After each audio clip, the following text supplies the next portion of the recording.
बिस्मिल्लाहिर्रहमानिर्रहीम। अस्सलामु अलैकुम। मेरा नाम एहसन इकबाल है और आज हम फ़्लो चार्ट की एग्जाम्पल के बारे में पढ़ रहे हैं।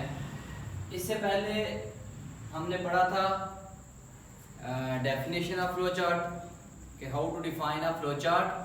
फिर हमने पढ़ा था what is the importance of flow chart, कि फ़्लो चार्ट की इम्पोर्टेंस क्या होती है।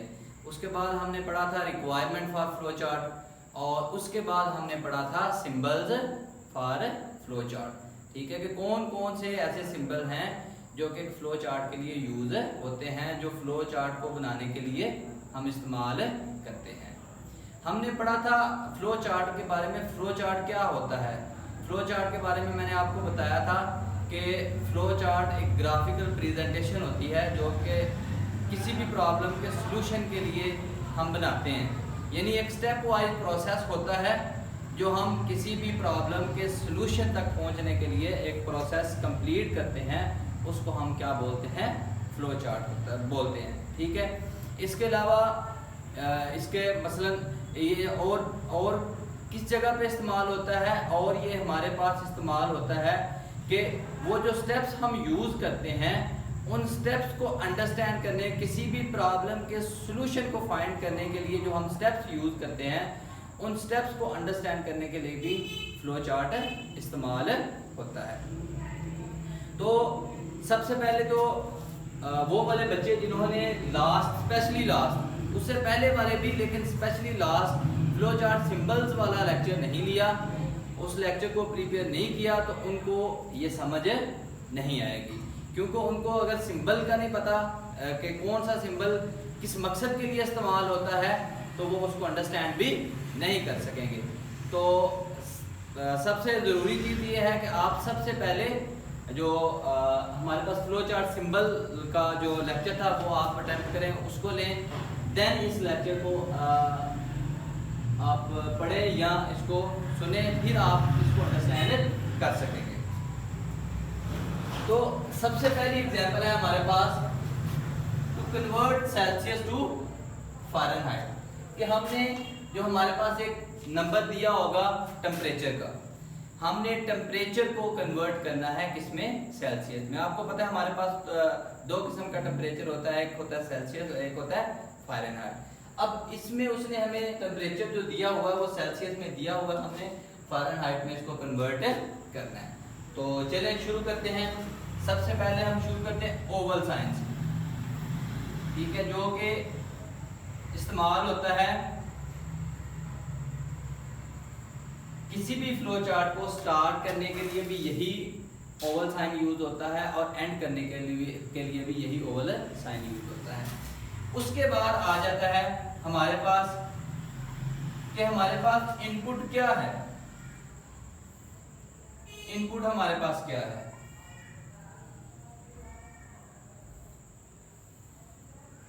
हमारे पास जो इनपुट है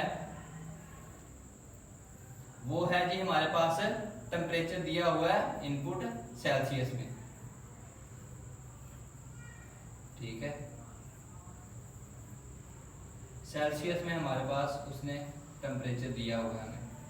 ठीक है, हमने क्या करना है कि हमने जो टेम्परेचर हमें इनपुट उसने दी हुई है सेल्सियस में, हमने इसके ऊपर प्रोसेसिंग करनी है। प्रोसेसिंग करने के बाद हमने इसको फ़ारेनहाइट में कन्वर्ट करना है। तो फ़ारेनहाइट में कन्वर्ट करने के लिए हमारे पास एक फार्मूला इस्तेमाल होता है, प्रोसेसिंग फार्मूला। हमारे पास क्या होता है? फार्मूला हमारे पास होता है Celsius multiply by 9 divided by 5 plus 30। यानी कि अगर हमने टेम्परेचर जो हमारे पास सेल्सियस है उसको अगर हमने फ़ारेनहाइट में कन्वर्ट करना है तो हमारे पास ये वाला फार्मूला इस्तेमाल होता है। इस फार्मूले में आप अपनी वैल्यू पुट करेंगे तो हमें जो टेम्परेचर है वो हमारा मिल जाएगा किसमें? हमें आउटपुट हमें मिल जाएगी फ़ारेनहाइट में, F में। ठीक है। तो यहाँ पे आके हमारा जो फ्लो चार्ट है वो क्या हो जाएगा, एंड हो जाएगा। ठीक है, तो देखिए कितनी आसानी से, कितने इजी मेथड के साथ किसी भी चीज़ को हम by using flow chart solve कर सकते हैं, किसी प्रॉब्लम के सोल्यूशन को सॉल्व कर सकते हैं। जो नेक्स्ट एग्जांपल है, अच्छा इसमें जो टोटल एग्जांपल है 12 एग्जांपल है। ठीक है, जो फर्स्ट 6 एग्जांपल हैं वो सेम है और जो लास्ट 6 एग्जांपल हैं वो सेम है। ठीक है, यानी कि जो फर्स्ट 6 एग्जांपल है उसमें जो हमारे पास जो डिसीजन सिंबल है ना वो इस्तेमाल, यानी कंडीशन वाला जो सिंबल है, इफ एल्स वाला जो सिंबल है वो हमारे पास इस्तेमाल नहीं हुआ, यानी कंडीशन नहीं कोई भी दी हुई, जो फर्स्ट 6 एग्जांपल है हमारे पास। ठीक है, जो लास्ट 6 एग्जांपल है उसमें उसने जो कंडीशन वाला सिंबल यानी डिसीजन सिंबल को इस्तेमाल किया हुआ है। तो ये तो था हमारे पास एग्जांपल नंबर 1। ठीक है, जो एग्जांपल नंबर 2 है वो सेम टू सेम ऐसे ही है। अब मैं सारी एग्जांपल नहीं करूंगा, मैंने एक छोड़ के दूसरी कर दी है, यानी कि एक में फर्स्ट मैंने कर दिया, सेकंड आप लोग खुद करेंगे, फिर थर्ड मैं हल कर रहा हूँ, फोर्थ आप लोग खुद करेंगे, 5 मैं करूंगा, 6 आप लोग खुद करोगे।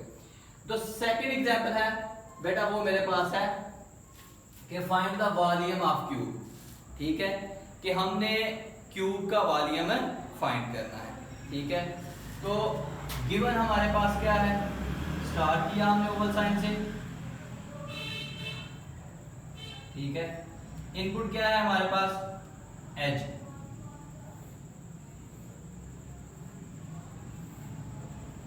EDGH।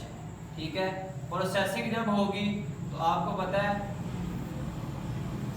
अगर हम वॉल्यूम की बात करें तो उसमें 3 साइडेड आ जाती है, H by EDGH multiply by EDGH multiply by EDGH।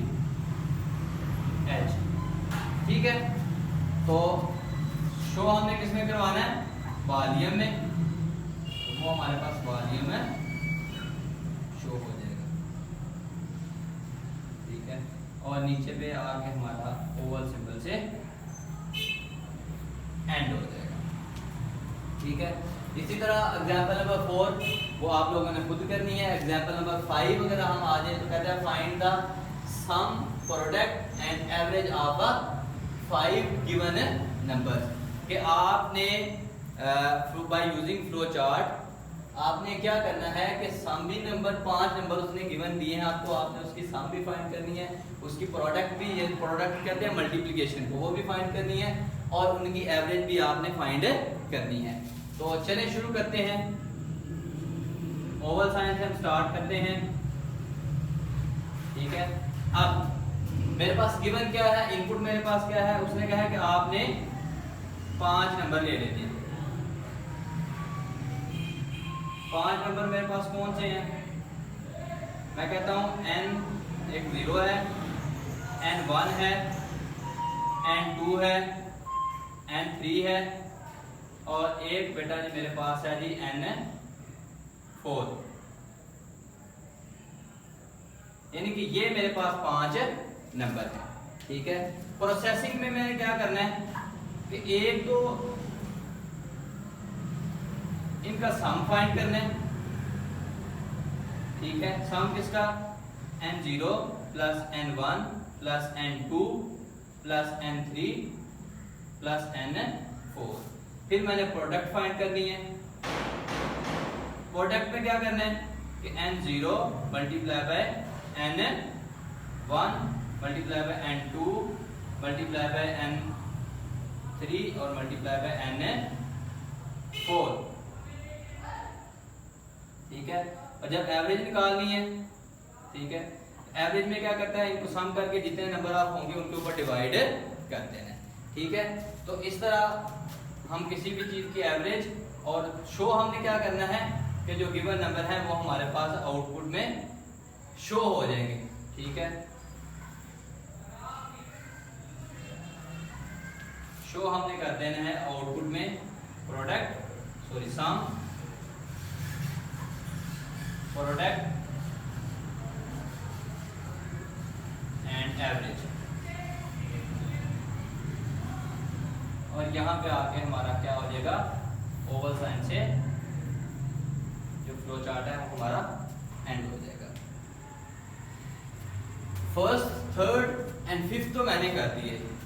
अब जो 2, 4 एंड 5 आप लोगों ने खुद करने हैं, बड़े आसान है, थोड़ा सा ज़रा ध्यान से इसको अंडरस्टैंड कीजिएगा, ठीक है। अगर कोई मुश्किल आए, कोई चीज़ समझने में परेशानी हो तो डिस्क्रिप्शन में मैंने अपना लिंक दे दिया है, तो आप मुझे कांटेक्ट कर सकते हैं।